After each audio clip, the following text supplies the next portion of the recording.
A couple of months ago, Dirk reached out to me and introduced me to Melissa virtually and mentioned the book that she was writing and asked if I'd be interested in kind of co-hosting a kind of a fireside chat about the book with her. And immediately was drawn to the topic.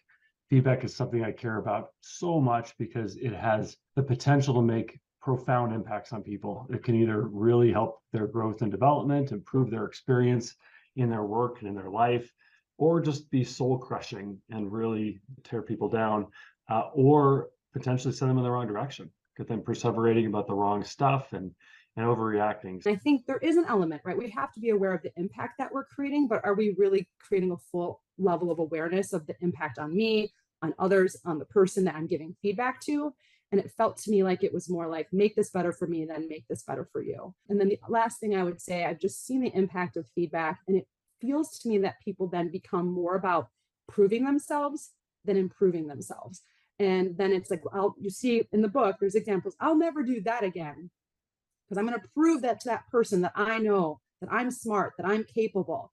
And that's not what it's about. It's not about proving, it's about improving. And I see then that impact gets lost in the traditional feedback model. The thing that I'm facing is that, I think some people want to say, oh, some of the things are around generational. I don't believe any of that. I step away from that. It's more individual, I think, than just generational. I think sometimes it's life experience, but I've had people 50 years in the workplace who still struggle with this. But the fact is that what we're facing is an increasing disruptive environment.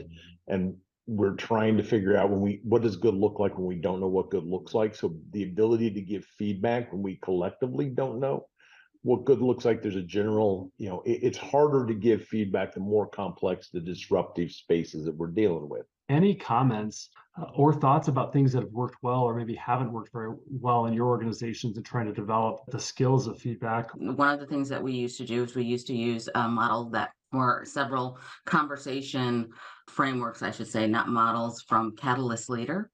And the nice thing about that program is that it helped to contextualize the type of feedback and how to craft a conversation around the feedback that you wanted to give so that you could try to take away the bias that you would have, look objectively at the situation, and then address things in a manner that allowed for that dialogue to take place and also for those follow-up action items. So it's a tip for those that are looking to grow in this area, maybe to investigate those tools and resources. I would just add to that, just the role of modeling and mentorship.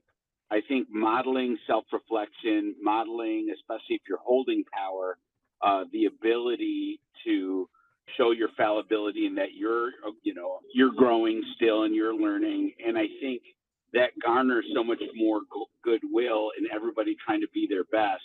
It's not this competition, or it's not this like we have to show ourselves as perfect. I just find that relational piece and demonstrating that is so powerful. But what we've tried to be doing more recently is focusing on the positive feedback. So what we've been doing is saying, no, you need to do more than good job. And in recent workshops, what we've done is we did exercises where we said, okay, we're going to, I'll give the short version is we actually wrote thank you cards. And when we were at the ELE conference, our CLO, our CHRO came and actually did the thank you card exercise in the session that she taught.